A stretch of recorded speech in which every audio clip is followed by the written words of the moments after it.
God eftermiddag, kära vänner, och hjärtligt välkomna till Finlandsinstitutet och denna avspark för jubileumsåret Finland 100. Vi ska inleda med ett designtalk här, vi fortsätter sedan med öppningen av en utställning och sedan avslutar vi med en konsert med Anna Järvinen. Hyvää iltaa, hyvät ystävät, ja tervetuloa Suomi-instituutin ja tämän juhlavuoden avajaisiin. Aloitetaan täällä keskustelutilaisuudella ja sitten avataan muotoilunäyttely ja sitten ilta päätyy Anna Järvisen konsertilla. Dear friends, good afternoon and mostly welcome to the Finnish Institute, where we will start celebration of the 100th anniversary of the Republic of Finland. We will start a design talk here, we will open an exhibition, and finally there will be a concert. 2 years ago we started with a commitment to present Finnish design, architecture and also fashion. And our intention has been to show Finnish design for a broad audience here in Stockholm, and also bringing especially younger designers from Finland and Sweden together. And we certainly are very happy that this week Finnish design is very present in Stockholm with Harri Koskenen's work at Svenskt 10 and Eero Arnio at the Cultural House Kulturhuset. And we will start, as I mentioned, with the design talk here, and we are very happy to welcome Salka Hallström-Bernold, who is the Deputy Editor-in-Chief of Form magazine. In fact, we had the pleasure to have Salka as moderator for the first design talk that started our commitment to Finnish design 2 years ago.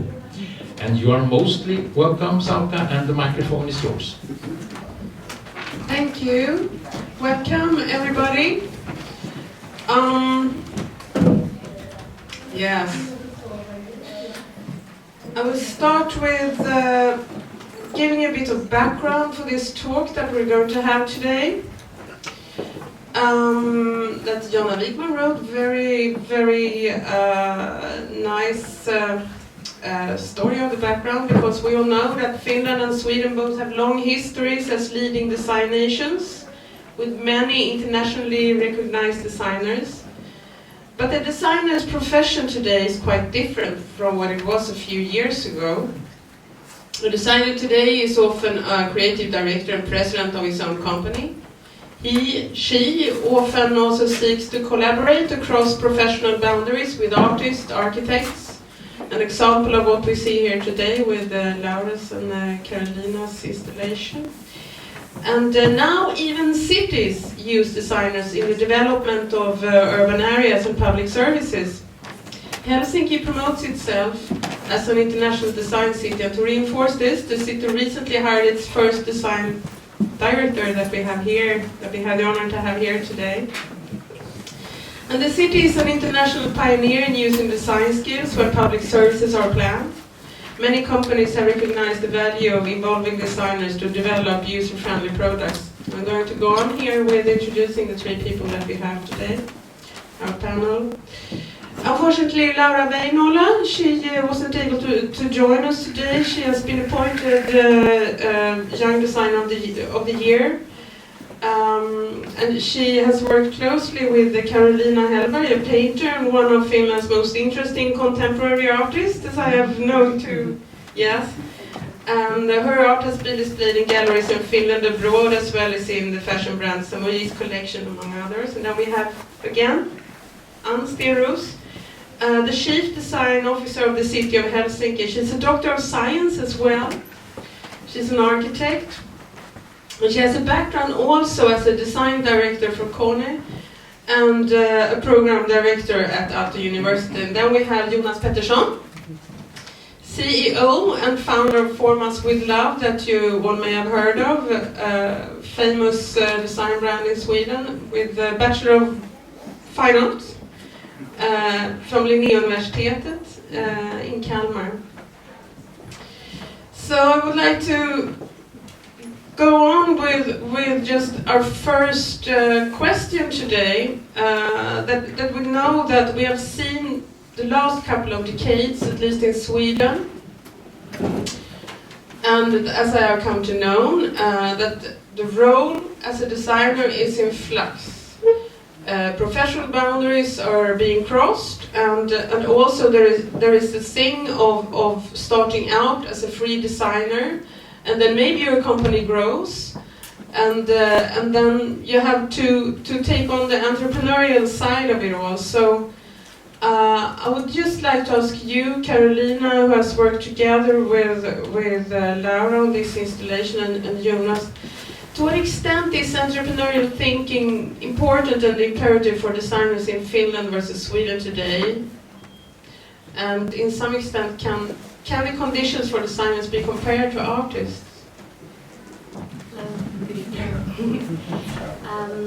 I think that there are some, it can be compared. It is, well, as you mentioned, I come more from the fine art side as the painting side, but I've had the luck and the joy to work, for example, with Laura Väinölä and Samu Jusukoski, and to be honest, like, there are many conditions to our work that can be quite similar or comparable, and there is definitely this entrepreneurship also in the fine art artist work. So, of course, yes.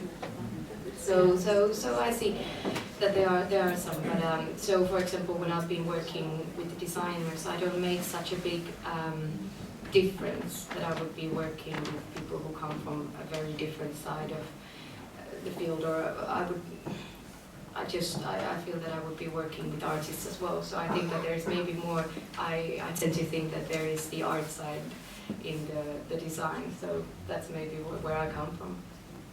What is the historical scope of this and the contemporary scope of this? How do the design, and very interesting for, I think, Jonas and me to know here, because I mean we are design nations that are geographically very close to each other, but also there's a language boundary. So how would you say that these different scenes relate to each other? Because in Sweden we have seen a very clear development when, as I said, that there are many crossover collaborations today where artists work with designers and artists and so forth. Sorry, you have a longer history in those, so maybe. Oh, we do? Yeah, I have a feeling. I don't know. Okay. To be honest. Is it a new development in Finland? To my knowledge, or at least I have the feeling, or that there has been maybe a gap, because it's not such a. I don't see the design and art merging into each other as a new invention. It has, of course, been very common in the beginning of the 20th century artists, if we think about the modernists. So, but there has been, at least in Finland, I think, this kind of gap where there would be this division between commercial art or commercial brands, and then as fine art would be something completely free from those. But it's actually not. It's not. I mean, it's not negative or a positive thing. So at least I feel in the Finland scene, it's becoming kind of more and more neutral to kind of hop from the design or art or from different fields to one another. And maybe it has been like that like 100 years ago or like younger, but there's been definitely a gap in it. So it feels like a new thing. Oh, really? At least in my feeling. Well, that's the point of this talk today, to this comparison, to find out these things. Very interesting, because Jonas, we have seen this happening for quite a while, and increasingly the last few decades, right? Yeah. And from your perspective as a more entrepreneurial design company, what do you see when you think of the development that we had since 2000, something like that, when things really became? I think my experience is from 2005. Was the first year we graduated and went to Milan, and then it was a very conceptual design scene, more maybe Dutch inspired, more artists. Designer were stars, and I think it's very linked to economy. It was a very good economy at that time, so there were more money, less questions asked, I think. less thinking about facts and how much material do we use, is it really relevant to do this? It was more fun, and that was of course very interesting on one side.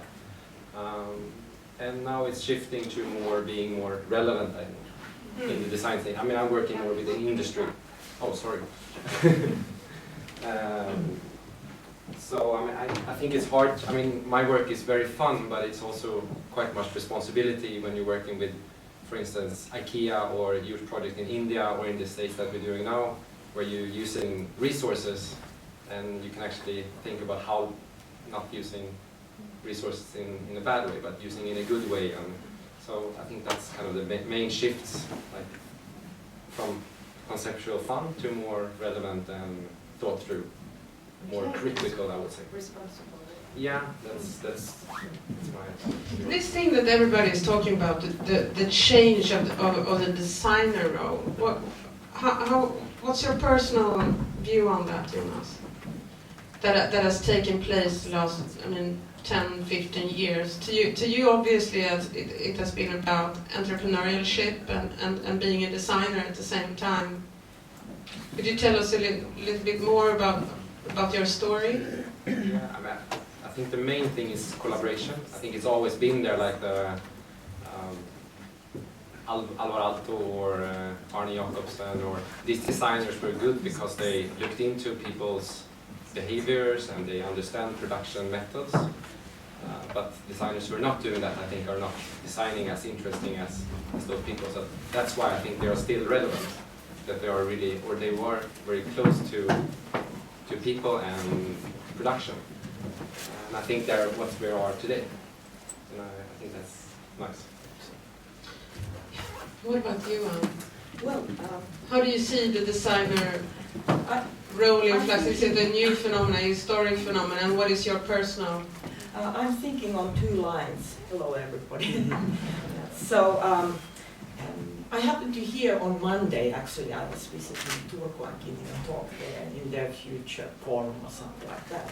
And they told me, because the location was in an old Alvar Aalto building from 1926 or something like that.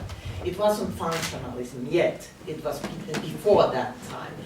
And they told me that next year there's going to be a celebration of 90 years of functionalism in Finland. And actually that movement came from Sweden. So we owe a little bit for you guys here in that respect. And I was wondering that it has been 90 years since we started that movement and development that we call today Scandinavian or Nordic design. So it has a quite long history already. But it's a kind of evolution, and probably I hope that it could be also revolution in the future. I think that it's a little bit boring or dull at the moment. When you look at any glossy magazines published in Sweden, Denmark or Finland or Norway, they all look alike. Actually, they rotate the same interiors and pictures of furniture, except probably your magazine. But you know what I'm talking about. I mean that I'm looking for that something edge, and hopefully, but coming back to that later. But talking about the role of designer, I think that what we can see now, because I did a quite extensive study about emerging trends when I started 6 months ago as a chief design officer of the City of Helsinki. It's the pioneering, very much pioneering work globally. So what I noticed that there really is a kind of change of the role in many respects. One is that the role of designer is going from craft to catalyst. Companies, organizations, they are craving for change. And they take designers into that game because they want to change something. So it's a role of transformer, or transformative role. And I think that's important that we catch this demand, so to speak. The other one is from artist to activist. Because the young designers that I have met now during the 6 months' time around Europe when giving talks there, they want to go into politics. And that is something new. During my 30 plus years, sorry, I'm a dinosaur. 30 plus years in creative industries, you know, this is first time that designers, architects, they talk about politics. It used to be in 1970s, you know, the topic, but it was no in between. And then the third one, we are actually, we have already lost this idea of creative genius. I think Alvaro Aalto, you know, and those guys, they were probably the last ones. And it's all about creative collectives now. So the skills that we need for young designers are the kind of team player skills, and also how to reinforce and enhance that creative collective understanding. And that's also why cities, they want designers to join their forces, to do this creative transformation in their organizations. It's not just service design. When I was in an interview last summer, I said that if you want to have a service designer, it's not me. I'm going to do leadership, creative leadership. And they say, okay. But now I can see that the organization is not fully mature to take in everything that the creative person can give. It's also very problematic, because how you keep, for example, your team creative, how you keep the energy going on, so that people push forward towards the same direction, that they share the same vision. It's very problematic. Should I answer? Please do. That's always interesting. Yeah. But that's interesting. I think being a catalyst or like being a platform is something that I thought quite much about as a studio, because we didn't want to. Our studio's name is Form Us with Love. Form Us should be about collaboration. So our collaborators should form us with their knowledge, and with love is our promise. We should always do things that we're passionate about. And then incorporating people in the studio is more or less like creating a culture where people from all around the world joining up in the studio. So people from Korea, Germany and Spain and the States, but we speak the same language. And I think that's kind of interesting, how you can actually work from different over borders with different cultures. Same as programmers, I think you can be in India and program a code, and the same programmer can program in Finland or Sweden. And I think the same with the design, if you speak the same design language. May I add something more to this role? You know, my title is CDO, Chief Design Officer, but I also noticed from one tweet by Steve Wozniak that it could be read Chief Disruption Officer. So people don't know what kind of hat I'm wearing in different situations. And that's the fun part of it, because you can take different perspectives. And of course, you try to do your best, you try to do good with design, of course. But on the other hand, don't forget this element of catalyst. I think it's so important part of creativity. And that's when I mentioned that it's this mainstreaming glossy magazines, because you know it's not interesting, but the fringe is interesting. Emerging signals, they are interesting, because they are advocate for change. Yes. And also exhibitions. You're really giving us the big picture here. I really appreciate it. The big tendencies that are going on right now. I mean, as you say, the role of media and the mainstreaming of media, which is a structural problem. The commercialization of design journalism, which is very prevalent today, and also affects the design industry. And you're also talking about the great shift from aesthetics to politics, actually, that we see in the young generation, where and also among the bigger design producers that are really getting very concerned about sustainability now. Many good examples of that out in the fair today. And also the emergence of the service designer, which has a lot to do with the public sector that we have seen a lot in Sweden. And I remember a Finnish service designer talking about how to use service design in the political system, which was really out there for me. But I would like to go back to design and art, since this is one of the subjects that we have here today. Because my view of it is that it all starts with being small scale, with being a studio-based design practice. And in the 90s, it happened in Finland, as I had read in this book, Finnish Design, A Concise History. Pekka Korvenmaier described how the Finnish industry underemployed designers for a long while and marginalized this group of designers well into the 90s. But this led, on the other hand, to the emergence of small-scale studio-based design scenes. So what I would like to ask you, Carolina and Ann,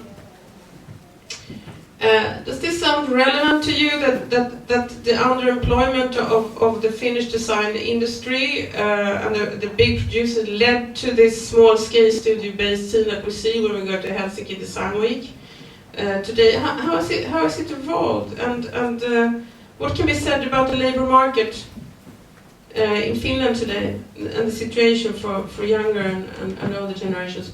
3 questions in one. In one. But I expect you to answer that. Yeah. Well, in 1990s, I was actually 9 years as a managing director of Design Forum Finland. Yeah. Probably you didn't know that. And it was exactly that time when the difficulties came. And then I thought that we should start something to help young designers, especially the concept of young designers that didn't exist at that time. So we wanted to give a platform for them, so that probably the business people and industry, they will find their talents. So it was a kind of matchmaking act. And I think it worked quite well at that time. But then, of course, 2008 came another recession, very, very difficult time in general in Finland, and we still have the waves of that as a shadow over. So I think that what happened during that time, the second time that those young designers that graduated, they actually started sort of loose groups to co-create together, or they had this shared workspace, etc., like people do today.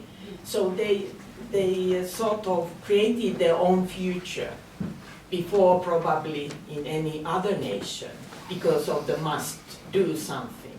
So I noticed when they got a commission, they sort of collected a kind of a group of experts, because each of the young ones, they knew something, only one thing, and the other one knew something else. So they sort of joined their forces and their competencies and skills and capabilities. And I think it was a very, very beautiful thing to solve this problem, that there wasn't anymore this kind of master-apprentice kind of pairs possible to happen. So I think they became more independent and more global before the generations before. And now they are benefiting out of that, because they had to go to the global market. Like you said, that it's a new norm for you. Nobody is local anymore. So I think they learned their lesson very early, probably earlier than in some other parts of the Scandinavia. There are some great examples of that, like Ilkka Seppänen, who went to Milan. Because of necessity. But and now he's one of the greatest. So something very good emerged from that. But I would like to ask you, as a comparison again with Sweden, because I have understood that you were really a company from the start. Why was it that you made this decision to?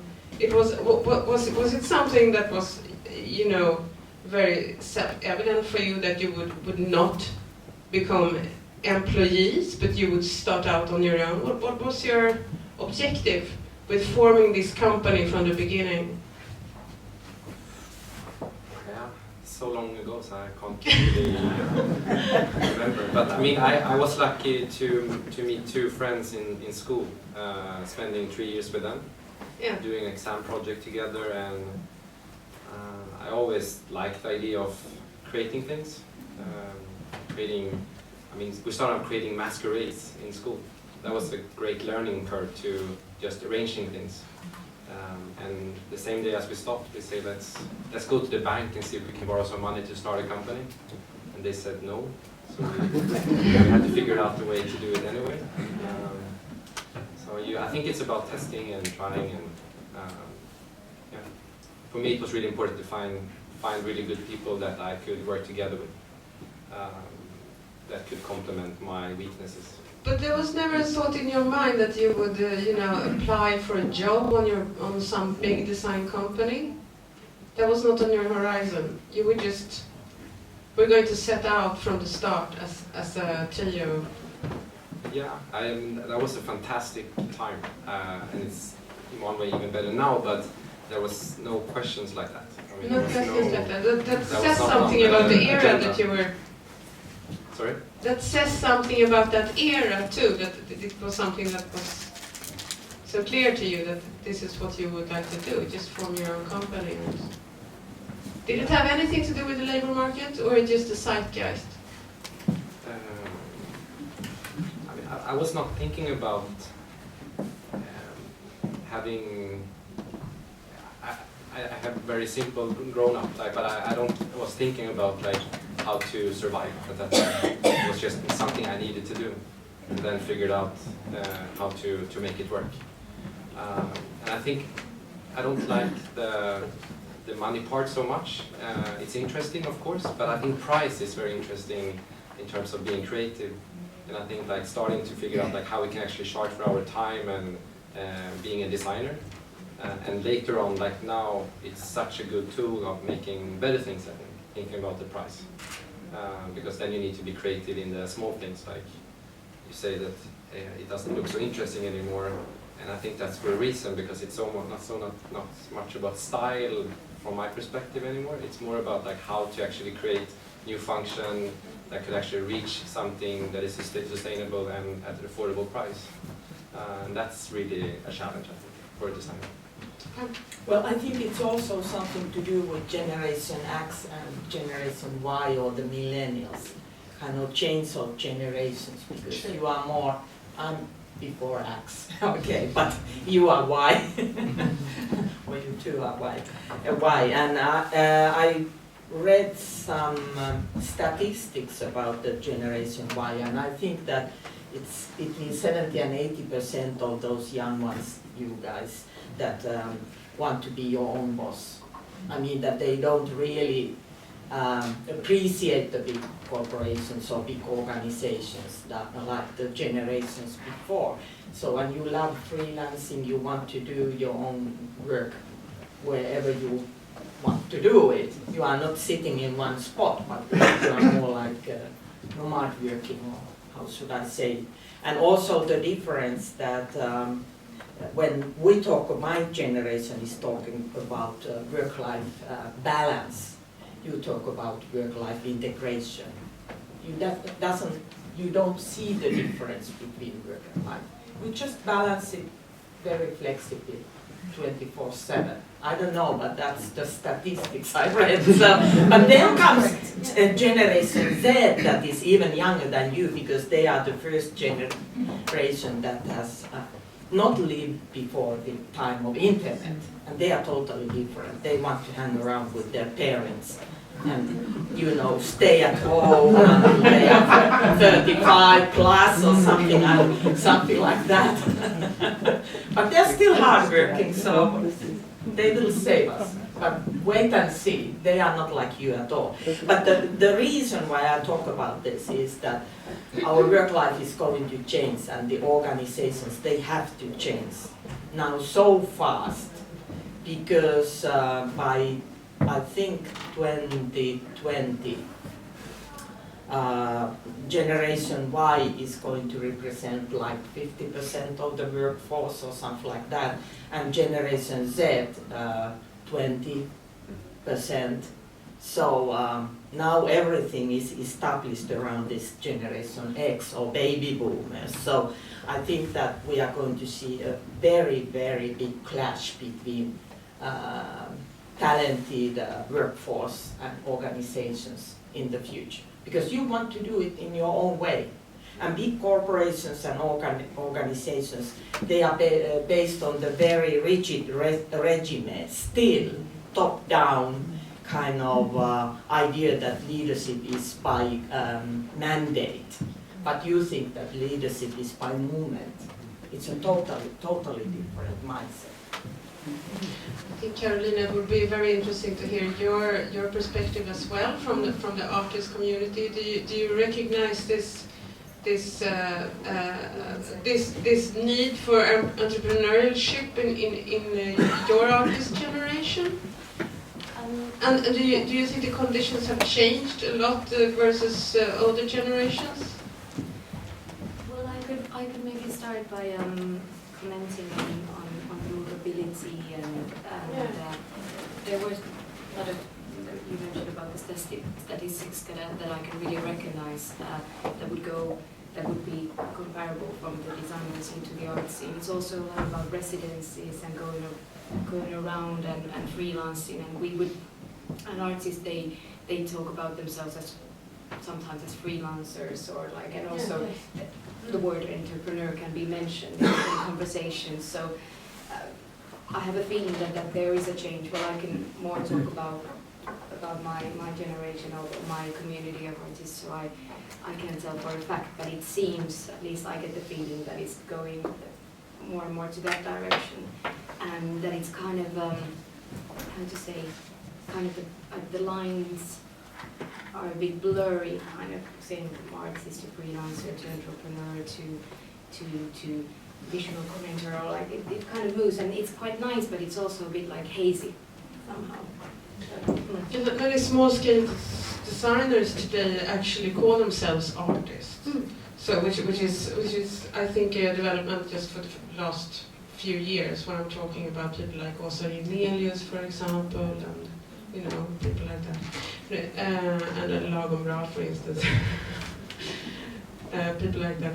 But then a favorite subject is always to compare generations, but it's also a favorite subject as always to compare Finland and Sweden as design nations, because we are very close to one another, and we also belong to the Nordic design scope like this. We're always lumped together, which has to do with the great modernists, of course.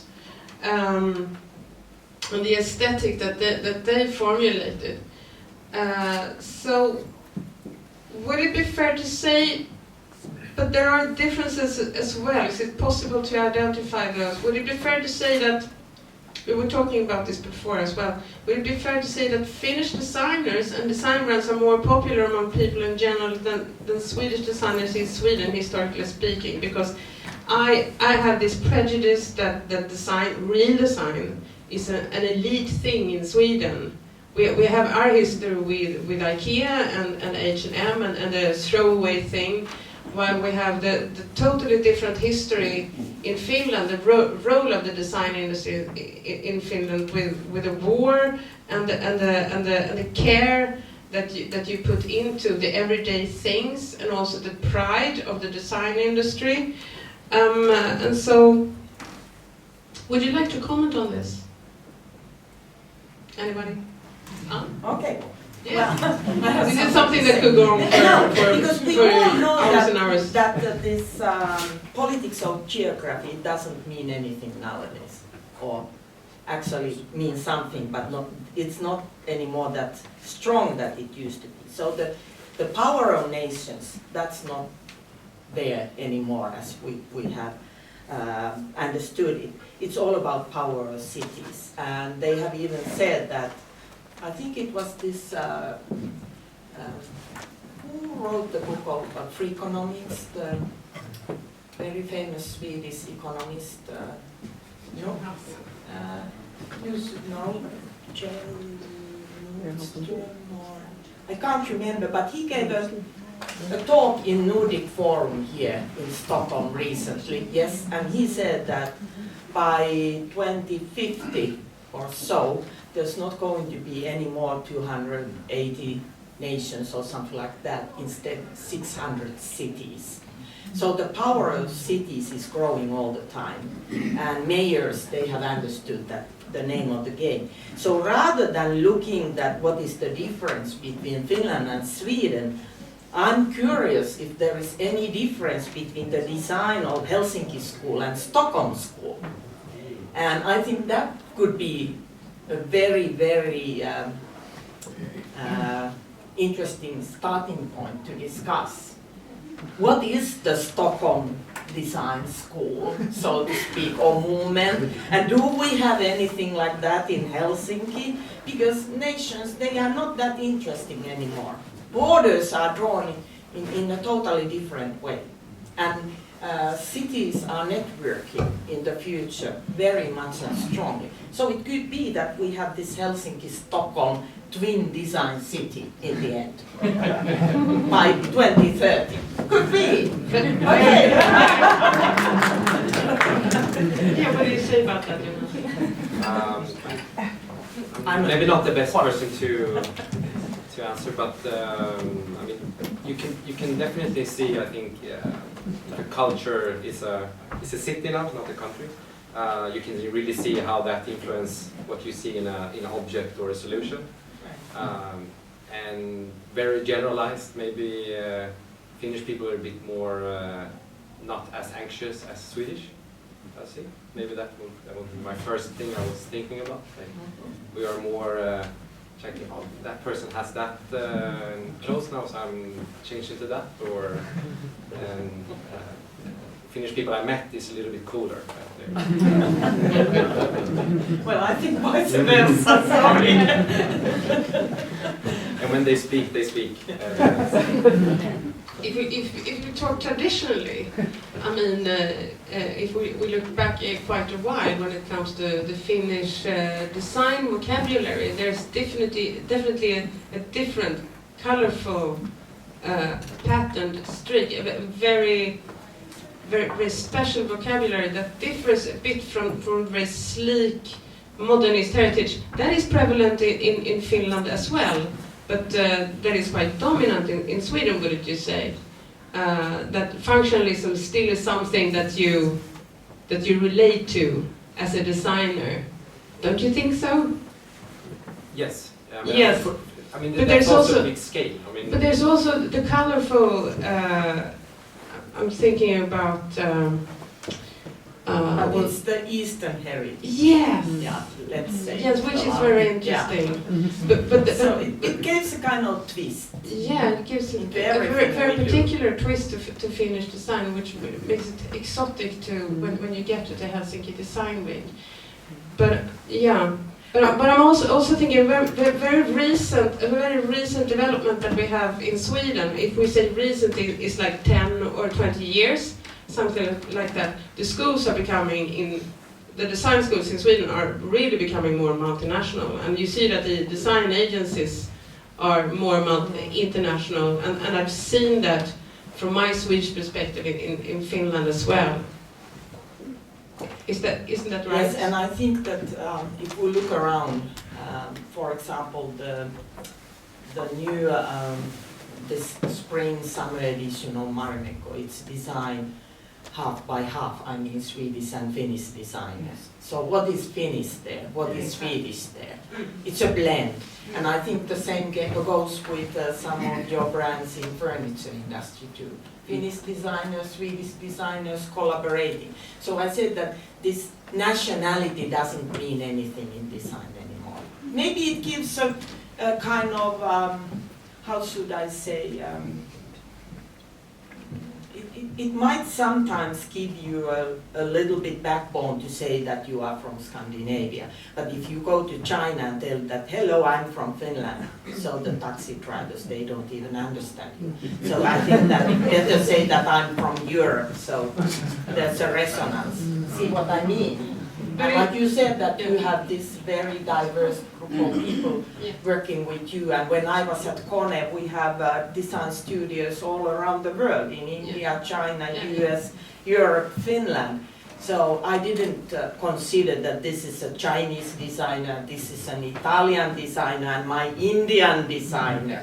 No, they were all designers, all experts, and I highly respected them. For example, my Chinese designer, he was our trend analyst, and it was exactly when he said it that it's like this in China, you know, related to lifestyles or colors and materials, any kind of trends. And I trusted him completely, 100+%, because he was a very, very good professional. And he was designing also the elevators for Finnish market at the same time. So we didn't divide it. But of course we need local understanding. For example, in this kind of business, because it's the context counts there, because you put the elevator into a building that is based on the local architecture. So we have to have this local understanding and this local respect. But on the other hand, I mean, I don't want to divide. For example, when I was teaching at the university, so I didn't divide that these are Asian students and these are Scandinavian or whatever. So forget these nations. Before, many years ago, I mean, diversity was something you would find at Central St. Martins or stuff like that. But now really we have a big diversity in the schools in Stockholm at least, and also at Aalto University and schools like that, right? So maybe national design is something of the past, and diversity is a path at least to the future. One thing, sorry, but I think when we are talking about diversity, yes, culturally, yes, we do have that, and we do have that also in respect of experts, the diversity of experts. But I'm still looking for more female into this design game. It's very much male oriented. What do you say, Jonas? Just when we're talking about the designers, I'm also thinking about the other, everyone is thinking about the creative part, but who is actually the one who is buying the things, and it's like your role. Your role is not to design, but actually make sure the right people are working towards the goal. And that's the role that I think is much more needed than actually, so we should educate people that can buy design, because that's really hard. Yeah, I fully agree. And instead of, because design school needs to teach designer how to sell design, but that's a tough topic. So I think it would be really nice to switch it around and say, how can we actually buy it in a good way? How do you actually commission a designer or a creative person to have a proper brief, and what is the design process? A lot of companies doesn't know how to commission a creative person. Which brings us over to your job. Maybe you could tell us briefly what this very exciting new job is about, design director for a whole city. Yeah, as I said, I have been only 6 months, and I think it was Henry Ford who said that nobody has become famous based on the promises, you know. So I have to deliver something first.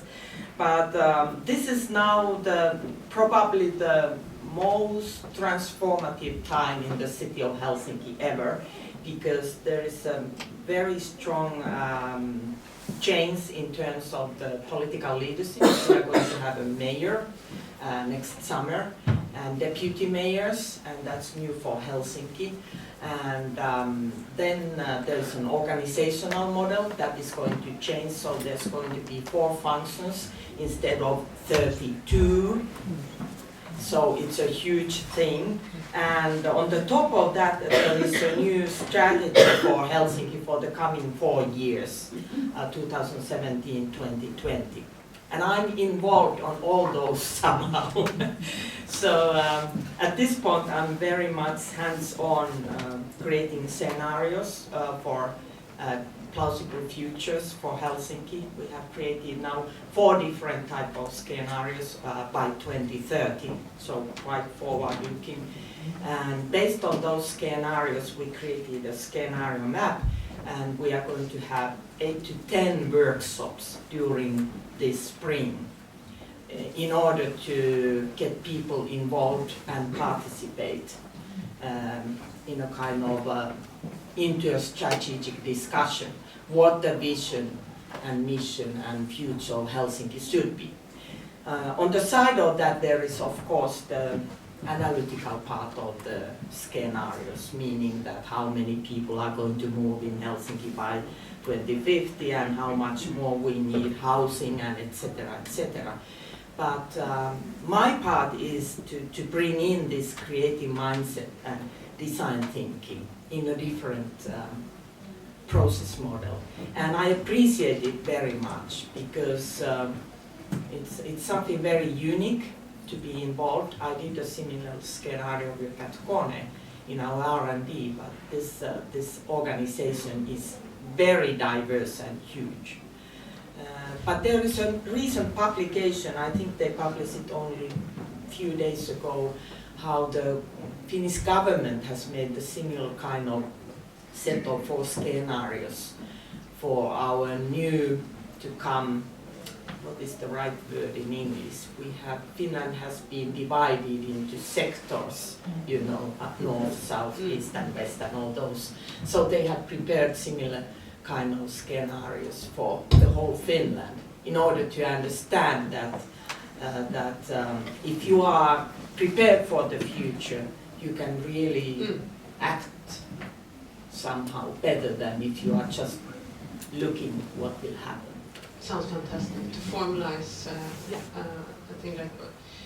So, Jonas, last question. How do you think Stockholm is doing in comparison to that? I think we need a design director. No, but when people are visiting us or Stockholm, and they are interested in design, it's actually quite hard to tell them like, where should we go? What should we visit? I mean, it's not so fun to go down to a furniture shop and look at furniture that you can see anywhere. So I hope there could be more like a open area where you can actually be more engaged. The Architecture and Design Center was supposed to be a house also for an institution for design as well, and we all know how that went. And we have an exciting development actually tomorrow when we get a new director for that museum. But from the government's, the government has actually said that it is going to be an architecture museum, so the design is homeless again. Mm-hmm. Yeah, so unfortunately. I would see more like like something more interactive, more focusing on the most crucial part of the design process, the prototyping, something that where people can actually interact and meet and test things, to build and exchange knowledge. Like a prototyping center in Stockholm would be one of my dream projects actually. Yeah, I fully support you because I think that we are going from the direction of institution to the direction of labs and hubs that are very, very interactive and open platforms for everybody to join in and see what's happening there and contribute also. I think we can start it together. Yeah. Design lab. Great photo now. Yeah.